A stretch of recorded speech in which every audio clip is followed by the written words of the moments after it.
Hello students. Today we are going to study about microorganisms, friend and foe.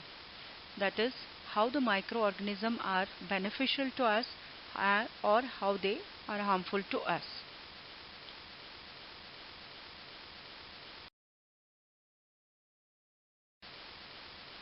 Microorganism. These are the organisms which are so small that we cannot see them unaided eye. So we have to see them with the help of a powerful microscope only.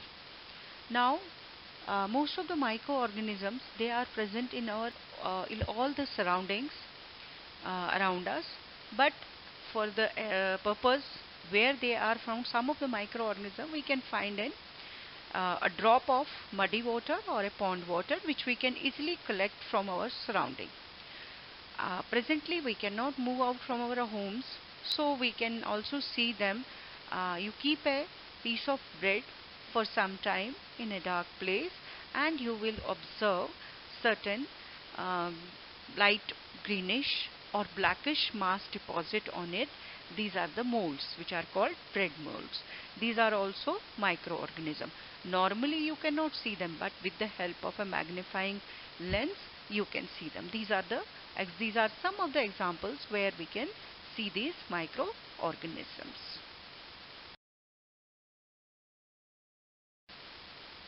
More about the microbes. They can be seen, they can be autotrophic or they can be heterotrophic.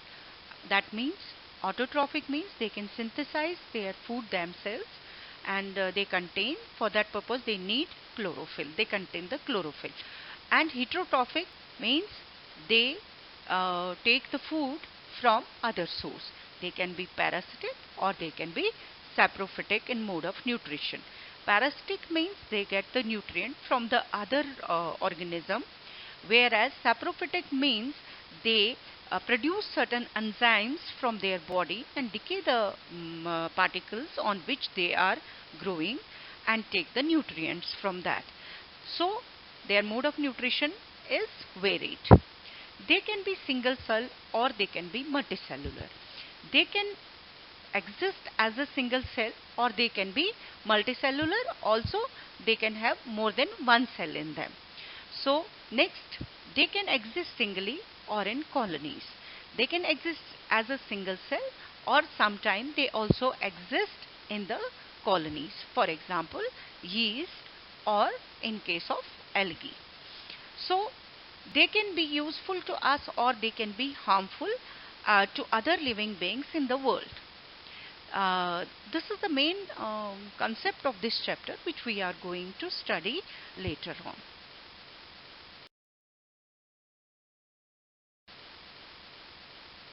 Various types of microorganisms.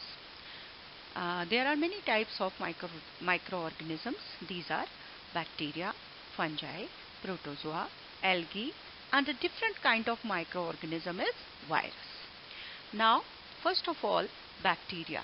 Bacteria, they are very small and they are of different shapes such as spiral, they can be spherical, they can be elongated, that means spindle shape or cylindrical, or sometimes they are of comma shape. Next comes fungi.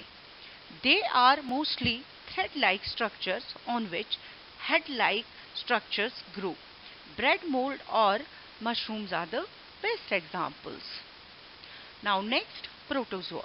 Protozoan, these are the organisms. They are mostly single cell organism. They are microscopic structure of different shapes. They can be irregular. For example, in case of amoeba, which you might have studied in your junior classes, or sometime paramecium, which has a shape of a sole of a shoe.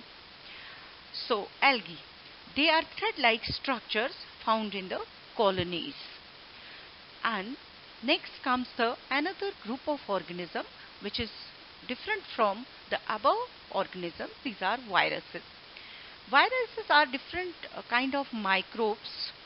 These microbes are having structure which is at the borderline of living and non-living organisms.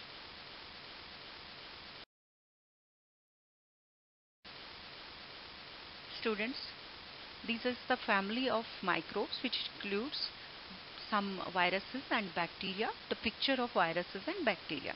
You can see the shapes of different organisms such as some viruses and some bacteria. This is just for to show the shapes of these organisms.